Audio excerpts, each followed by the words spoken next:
मध्य प्रदेश की विधानसभा का सत्र जिस तरीके से असमय समाप्त किया गया, ये मैसेज है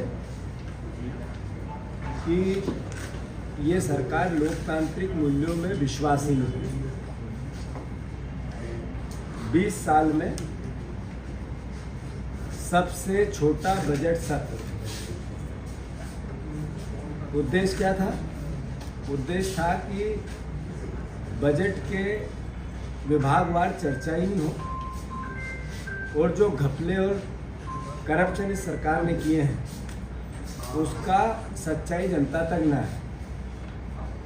मुझे खुशी है हमारे विधायकों ने हमारे नेता प्रतिपक्ष के नेतृत्व में जिस तरीके से नरसिंह घोटाला उठाया, जिस तरीके से नल जल योजना का घोटाला उठाया, जिस तरीके से बजट में की चर्चा में इस सरकार की कलाई खोली और एक एग्रेसिव रुख अपनाया, वो अपने आप में इस सरकार के असली चेहरे को बताता है।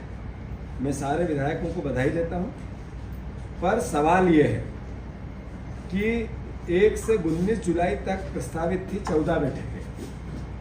आपने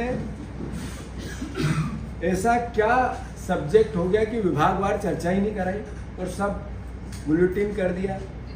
ये 4287 प्रश्न सवाल पूछे गए थे, उसमें बीजेपी के भी विधायक थे। सदन एक माध्यम होता है एक जनप्रतिनिधि को अपने क्षेत्र की और प्रदेश की जनता की आवाज को रखने का। बीजेपी के विधायकों के प्रश्नों का भी अपमान किया सरकार ने और इस व्यवस्था ने, जिसमें सिर्फ 64% प्रश्नों के उत्तर ही नहीं मिले। 2756 प्रश्नों के उत्तर इस सरकार ने नहीं दिए इसी सत्र। अनुदान की जो मांगे थी, जैसा मैंने कहा, विभागवार चर्चा में भरोसा ही नहीं था इस सरकार का। शून्यकाल के 175 शून्यकाल की सूचनाएं थी, उसको नजरअंदाज किया गया और 500 ध्यान आकर्षण, 500 लगभग ध्यान आकर्षण सारे विधायकों के लगे थे, जिसमें सत्ता और विपक्ष दोनों थे। तो मूल भावना इस सरकार को संसदीय कार्य व्यवस्था में, इस भारतीय जनता पार्टी के विचार को संसदीय कार्य व्यवस्था में भरोसा ही नहीं, इसका सम्मान ही नहीं करती है।